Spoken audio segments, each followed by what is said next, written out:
한 사람의 범죄로 말미암아 사망이 그 한 사람을 통하여 왕 노릇하였은즉 더욱 은혜와 의의 선물을 넘치게 받는 자들은 한 분 예수 그리스도를 통하여 생명 안에서 왕 노릇하리로다. 아멘. 누가 읽을 차례죠? 영권사님 읽기 전에 다음 주는 아니고 7월 며칠이죠? 7월 5일? 찍으세요. 누구예요? 오재균 집사님. 오재균 집사님 당첨되셨습니다. 예, 7월 달에 뵙겠습니다. 자, 우리 권사님 읽으시는데 여러분, 이게 조금이 아니라 많이 부닥칠 거예요. 특히 욥이 의롭다, 롯이 의롭다고 하는 부분에 대해서 많이 부닥칠 거예요. 끝까지 읽고 제가 여러분에게 좀 말씀을 드리도록 할게요. 자, 읽어주시겠습니다. 느낌이 아닌 우리의 최종 권위를 의지하라. 우리가 의로운 존재라는 사실이 믿기 어려운 이유는 스스로 자신의 행동을 보기 때문이다. 그리스도 안에서 우리가 의인이라는 것을 명백한 진리다. 이 진리를 이해하기 위해 구약에 나오는 롯을 생각해보자. 그는 아브라함의 부유한 조카였다. 시간이 지나면서 그들의 목자가 서로 다투자 아브라함은 롯에게 자기의 영토를 정하고 그의 길로 가게 한다. 그러자 롯은 소돔이 있는 동쪽을 택했다. 롯은 소돔의 문화에 휩쓸려 들어간 것이다. 그 타락의 정도는 말로 다할 수 없을 지경이었다. 창세기 19장 후반부를 보라. 롯의 두 딸이 아비를 술에 취하여 잠들게 한 후에 그로 말미암아 잉태하게 된다. 이런 사실을 보면서 우리는 롯을 어떤 사람이라고 말할 수 있을까? 그런데 소돔과 고모라 성을 멸망시킬 하나님은 롯에게 이 성을 떠나야 한다고 말씀하신 것을 기억하는가?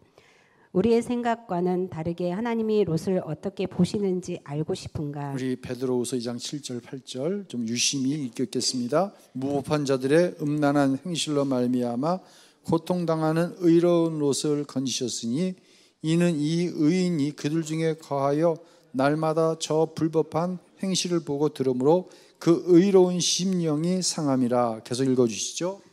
하나님께서는 그를 향해 의인이라고 말을 몇 번이나 사용했는지 보라. 당신은 과연 롯이 의인이라고 생각하는가? 나는 롯의 행위를 보았기 때문에 롯을 의인이라고 생각하지 않았다. 그러나 하나님은 롯의 마음을 보셨기에 그를 의인이라고 칭하셨다. 나는 지금 행실이 중요하지 않다고 말하는 것이 아니다. 우리가 천국에 가서 롯을 만나 그의 행위에 대해 물어보면 그는 아마 당황해할 것이다.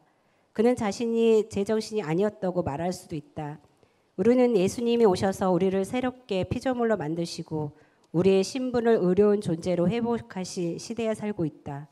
우리가 실제로 의로운 삶을 향유하려면 새로운 피조물로서 의로운 신분이 되었다는 것을 받아들여야 한다.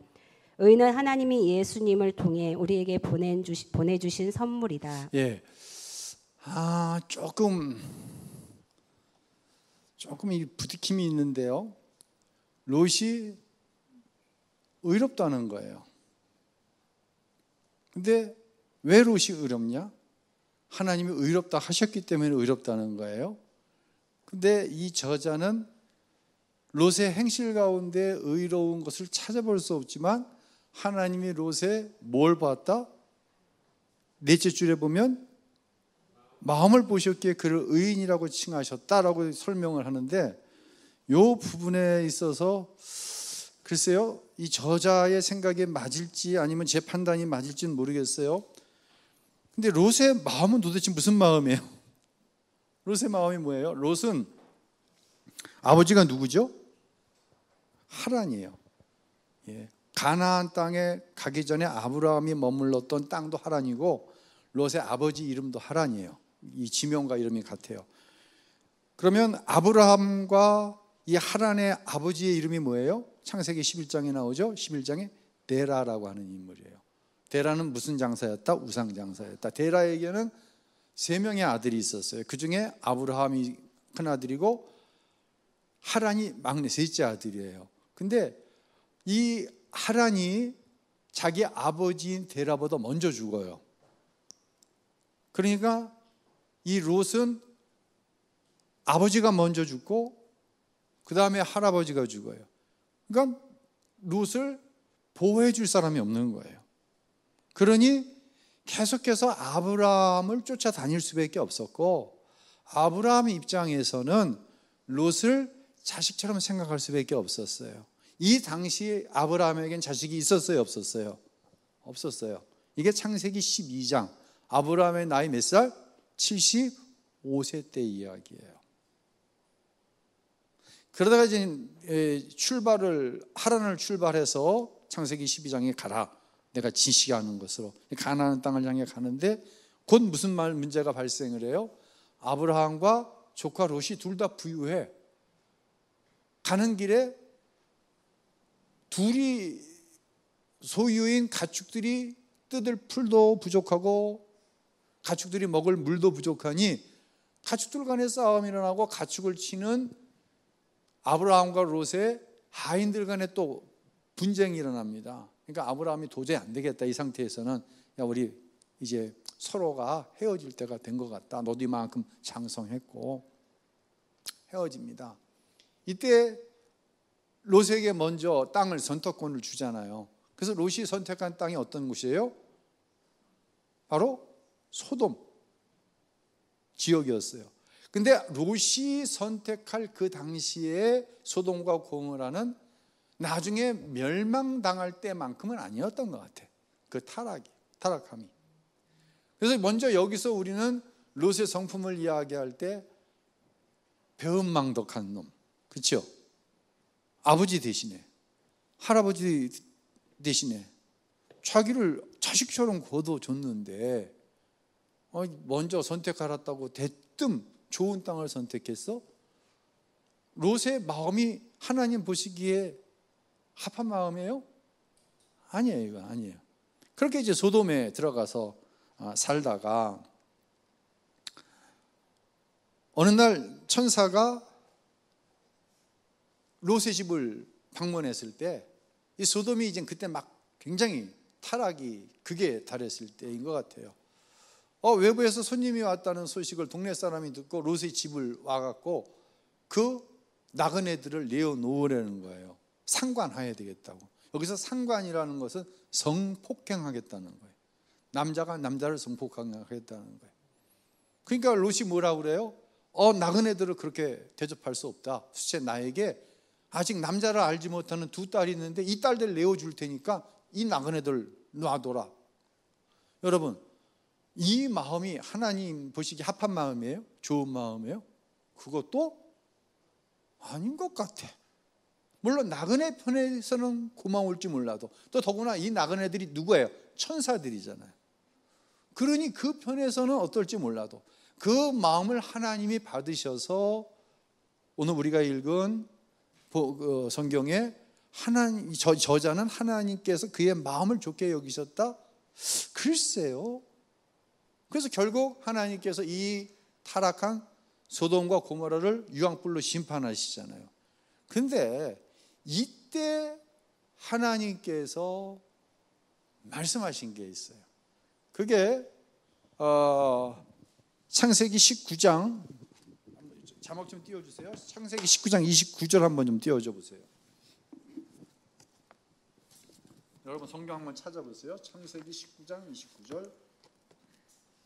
자, 함께 읽어보죠. 하나님이 그 지역의 성을 멸하실 때 그걸 롯이 거주하는 성을 엎으실 때에 하나님이 아브라함을 생각하사 롯을 그 엎으시는 중에서 내보내셨더라. 여기는 뭐라고 나와요?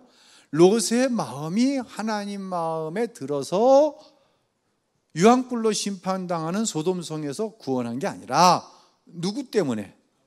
아브라함 때문에 구원했다는 거예요. 자, 이후엔 또 무슨 일이 일어나나 우리가 잘 알고 있잖아요.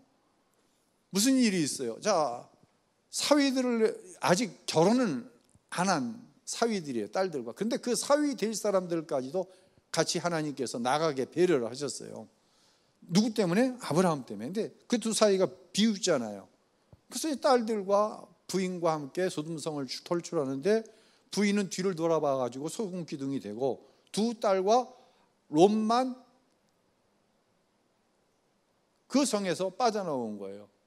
근데 이 두 딸이 무슨 생각을 해요? 이제 20대 초반의 딸이에요. 이 두 딸은 소돔에서 태어났기 때문에 롯이 약 24년 내지 25년을 소돔성에서 75세 때부터고 99세의 아브라함에게 하나님 아들 주시겠다고 약속하신 요 무렵이거든요. 99세 요 무렵이니까 소돔성에서 한 25년 정도를 살면서 딸들이 낳은 거예요. 그러니까 나이를 추정할 때 20대 한 초반쯤 되는 딸들이 무슨 생각을 하냐면, 자, 정혼한 남자들 다 죽었고 엄마 죽었고 아버지의 뒤를 이어야 되는데 뒤를 이을 수가 없어. 그러니까 누가 아버지에게 들어가자?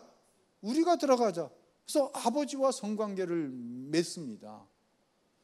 도대체 이러한 롯의 마음을 하나님이 기뻐하실 만한 마음이 뭐가 있을까요? 혹시 기뻐할 마음이 있다고 한다면 하나님의 천사들을 선대한 거, 그거 하나거든요. 근데 분명히 창세기 19장에서는 누구 때문에 롯이 구원받았다? 아브라함 때문에 롯이 구원받았다라고 얘기를 하는 거예요. 창세기 14장에 보면 이런 말씀이 나오죠. 소돔과 고모라의 왕과 또 몇 개의 부족이 연합해서 전쟁을 벌여요. 전쟁을 벌이는데 롯이 사는 소돔이 져요. 그래갖고 이 연합군의 포로로 끌려가요. 이 사실을 아브라함이 알고 무슨 행동을 취해요? 자기 집에서 키우는 사병들을 데리고 사병 318명을 데리고 롯을 구하러 갑니다. 그래서 이 연합되어져 있는 부족들과 전쟁을 해서 이겨요. 누가 도와주신 거예요? 하나님이 도와주셨죠. 근데 아브라함 편에서는 롯을 사랑하지 않으면 도저히 행할 수 없는 거예요. 자기의 생명을 내어 놓은 거예요. 누구의 생명을 내어 놓았어요? 아브라함이. 누구를 위해서요? 롯을 위해서. 여기에 이제 힌트가 있는 거예요. 하나님이 아브라함을 생각해서 롯을 구원하셨다고 하는 것은 아브라함이 롯을 위해서 자기의 생명을 내어 놓은 거예요. 그래서 결국 승리합니다. 자, 여기서 이제 하나님께서 롯의 마음에 드셔서 롯을 의롭게 하셨다.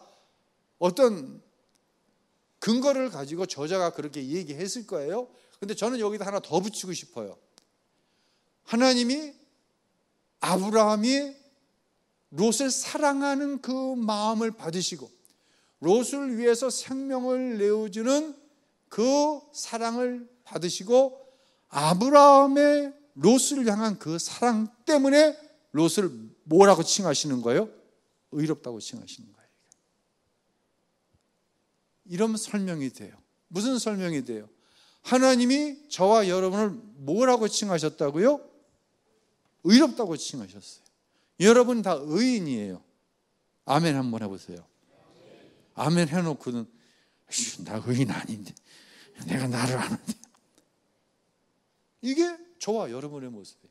무슨 롯이 의로워? 무슨 성경이 참 이상해. 이해할 수가 없네. 롯이 뭐가 의로워? 아브라함 때문에. 왜 우리가 의인이에요? 누구 때문에? 누구 때문에? 누구 때문에? 전부 다 얘기할 때까지. 누구 때문에? 누구 때문에? 예수님 때문에. 예수님이 나를 어떻게 하셨어요? 어떻게 하셨어요? 사랑하셨어요. 어떻게 하기까지?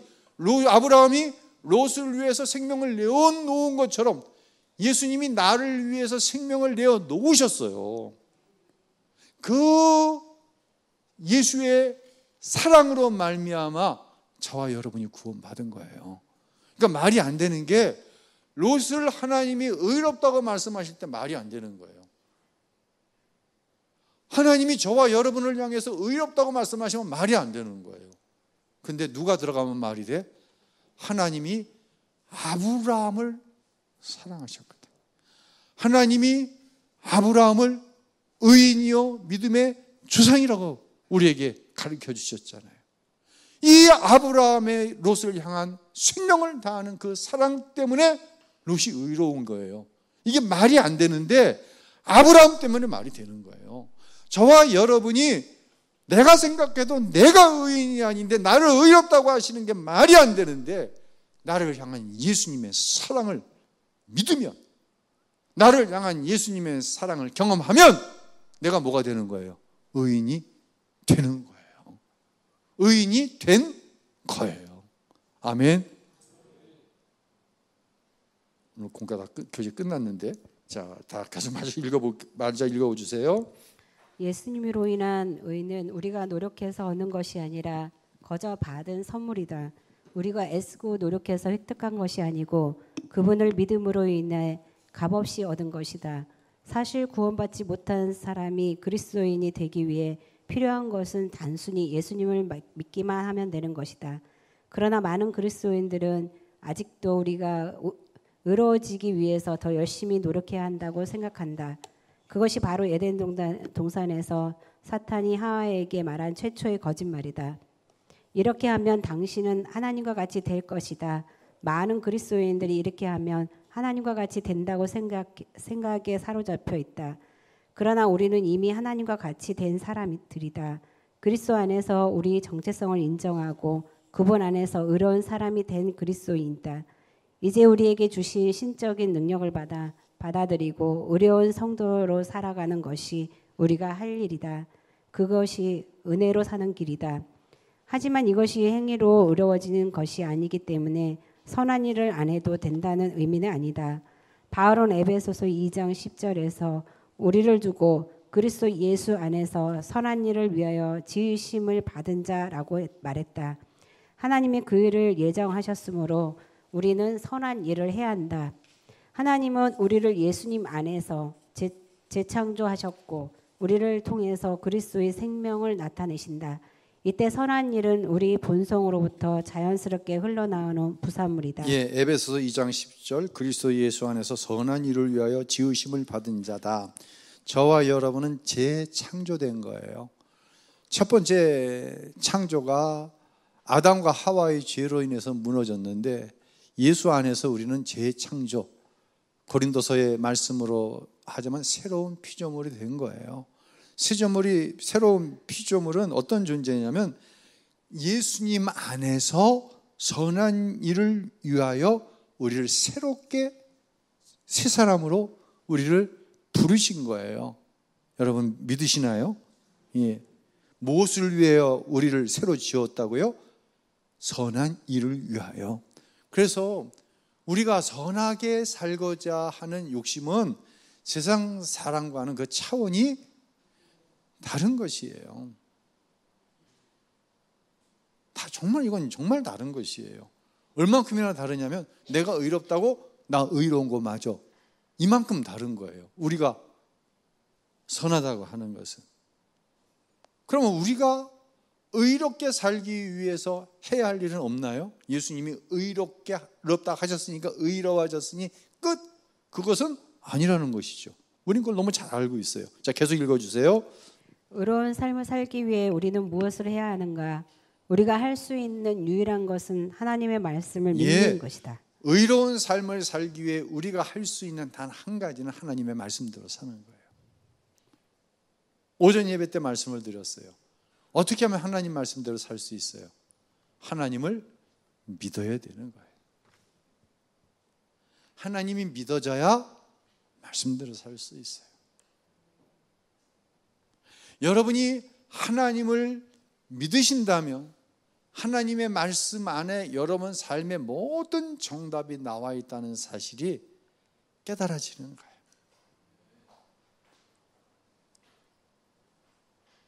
성경에 주보에 일일 성경 쭉 나와 있죠. 예, 그리고 금요일까지 읽고 토요일 날은 혹시라도 금요일까지 다 읽지 못한 것 있으면 읽고 적용도 하고 아주 친절하게 이렇게 나와 있습니다. 여러분, 사람이 떡으로만 사는 것 아니에요. 예수로 거듭난 사람에게는 특별한 양식이 있는데 바로 하나님의 말씀이에요. 이 하나님의 말씀이 우리를 날마다 더 새롭게, 날마다 더 선한 일을 위하여 지음받은 새로운 피조물이 되어져가는 과정을 앞으로 나아가게 하는 유일한 능력이 하나님의 말씀이에요. 여러분이 그 하나님의 말씀을 사모하고 그 하나님의 말씀을 주야로 묵상하는 그런 복 있는 성도들이 되었으면 좋겠어요. 자, 계속 읽어주세요. 그분이 말씀하신 대로 우리가 거룩한 성도이며 그분의 작품이라는 사실을 받아들이는 것이다. 에베소서 4장 24절에서 하나님의 형상을 따른 우리에게 의와 진리 거룩함으로 지으심을 받은 새 사람을 입으라고 말씀하신다. 혹자는 그건 내가 자랄 때 듣던 이야기와 다르다고 할 것이다. 물론 이것은 내가 오랫동안 들었던 것과도 모순된다. 하지만 우리가 살아가면서 최종적으로 믿어야 하는 것은 무엇인가? 전통인가, 경험인가, 느낌인가, 아니면 절대적인 하나님의 말씀인가? 하나님은 분명히 우리가 어렵다고 하셨다.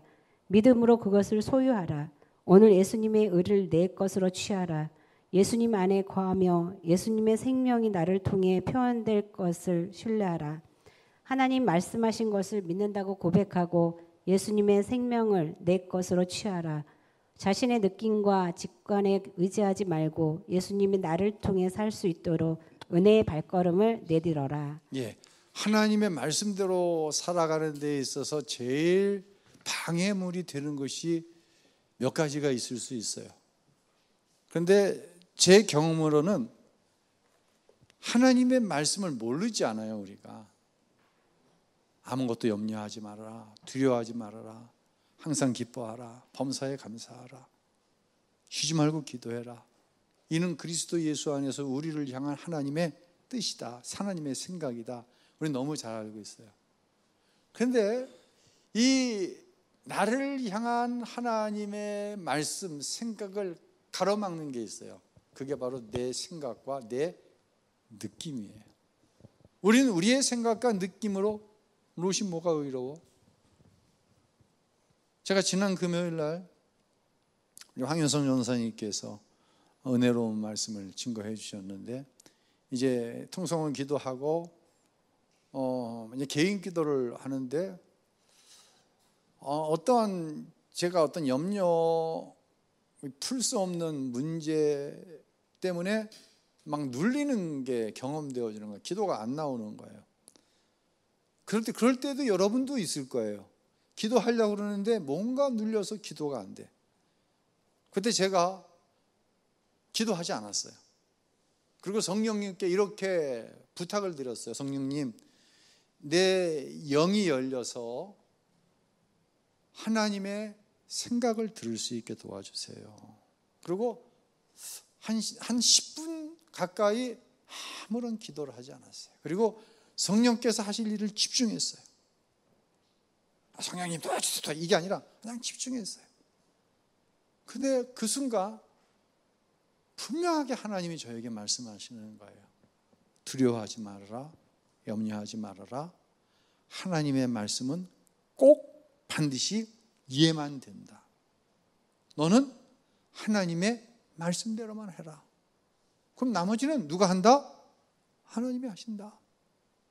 네 생각, 네 감각, 네 느낌, 그것 때문에 오는 염려와 불안, 그것들이 그 순간 훅 하고 내려지면서 제 입이 열리고 하나님 앞에 감사의 기도를 올려드렸어요.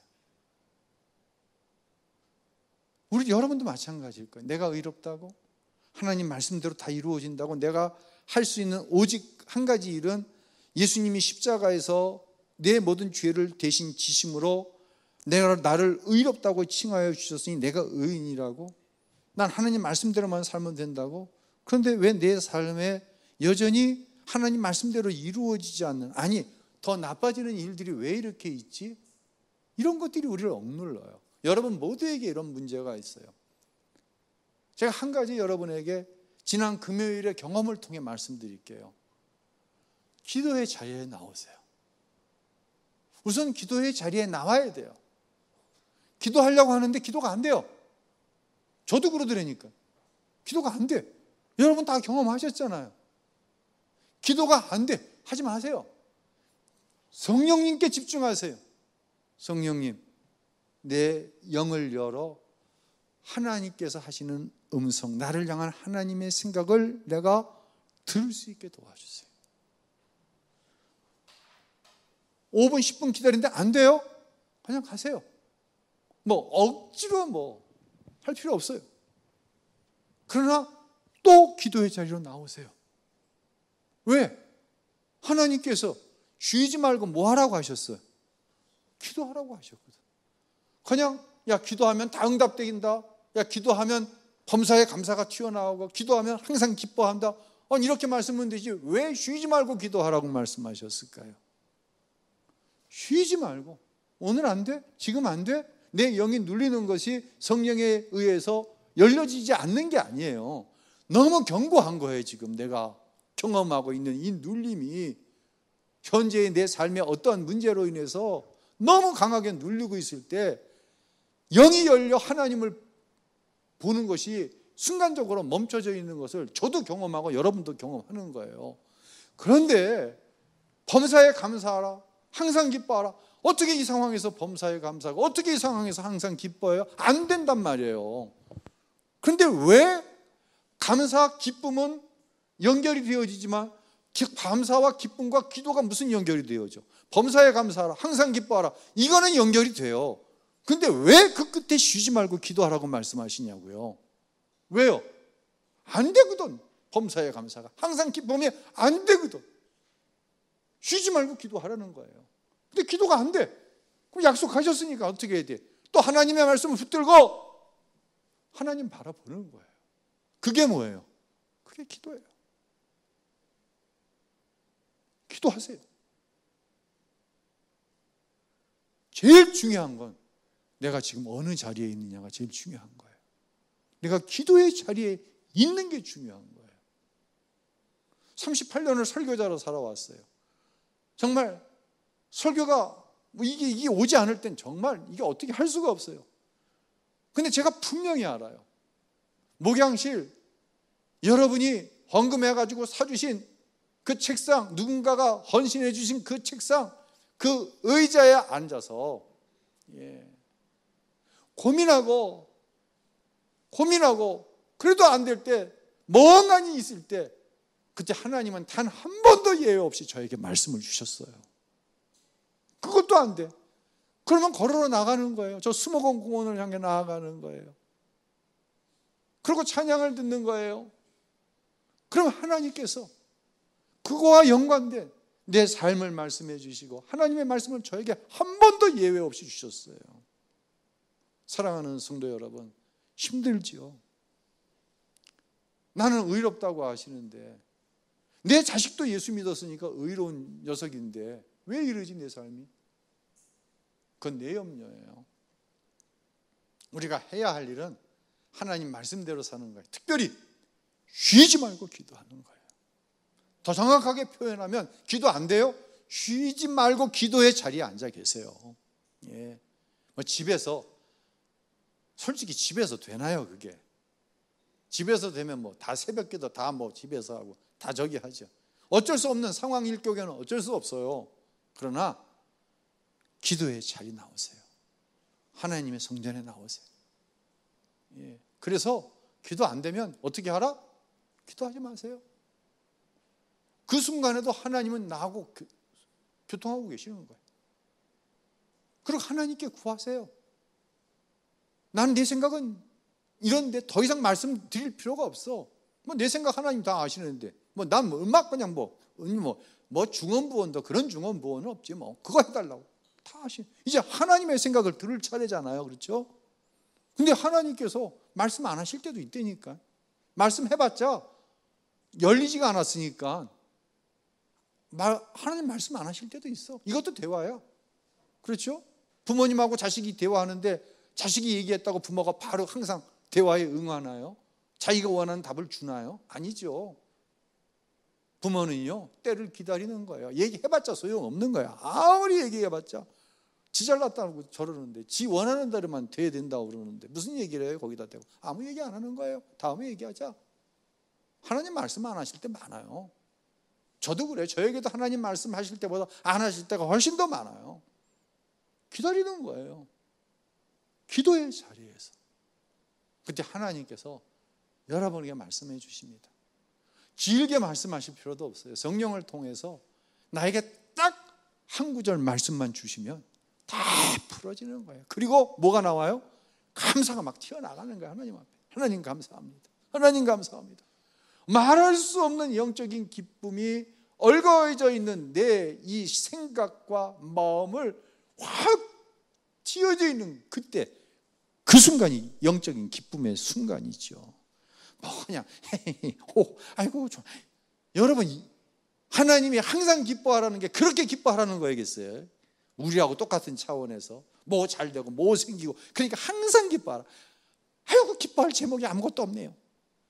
그건 말씀 안에 있는 게 아니에요. 우리가 의로운 삶을 살기 위해서 오직 해야 할 일이 하나님의 말씀 안에 있는 거라고 하는 이야기는 하나님 말씀 안에 제대로 가는 거예요. 하나님이 순간적으로 음성을 주시니까 꽉 눌려있던 것이 열려지면서 하나님을 찬양하게 되고 감사가 튀어나가자 말씀드렸잖아요. 막 내 영이 기뻐하니까, 이 기쁨을 어떻게 할 수 없으니까 꼭 미친 사람처럼 말해요. 그냥 손을 들고 그냥 팔을 흔들면서 하나님 찬양합니다. 하나님 홀로 영광 받아 주시옵소서. 하나님은 살아계십니다. 하나님은 나와 항상 함께 하셨습니다. 하나님, 제 부족입니다. 내가 하나님 말씀을 신뢰하지 못한 그 불신앙, 하나님 죄송합니다. 하나님 죄송합니다. 고맙습니다. 감사합니다. 하나님을 기뻐합니다. 할렐루야.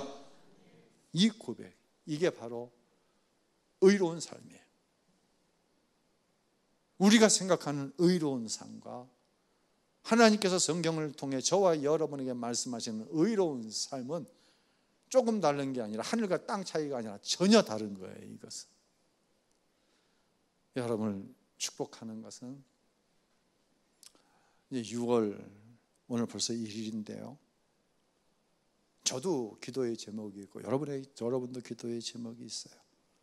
한 주간 어떤 삶의 자리에 있든지 하나님을 바라세요. 그리고 정말 하루에 단 한 절이 되었다고 하더라도 그 하나님의 말씀을 보고 묵상한 그 말씀이 여러분을 살려낼 거예요. 여러분의 영을 기쁨으로, 여러분의 영을 감사로, 그 한 말씀이 여러분을 기도의 자리로 인도하실 거예요. 왜? 하나님 말씀은 살아있거든요. 하나님의 말씀은 역사하는 힘이 크다고 표현하지만 하나님의 말씀은 내 영을 이쪽에서 반대편으로 완전히 뒤집어 놓으시는 능력이 있으시거든요. 이게 기적이잖아요. 이게 진정한 능력이잖아요. 하나님 말씀 안에서 의롭다 하시는 이 삶을 우리 성도들이 마음껏 누렸으면 참 좋겠어요. 그런 여러분 모두가 될 수 있기를 예수님의 이름으로 축복합니다. 우리 찬양하겠습니다.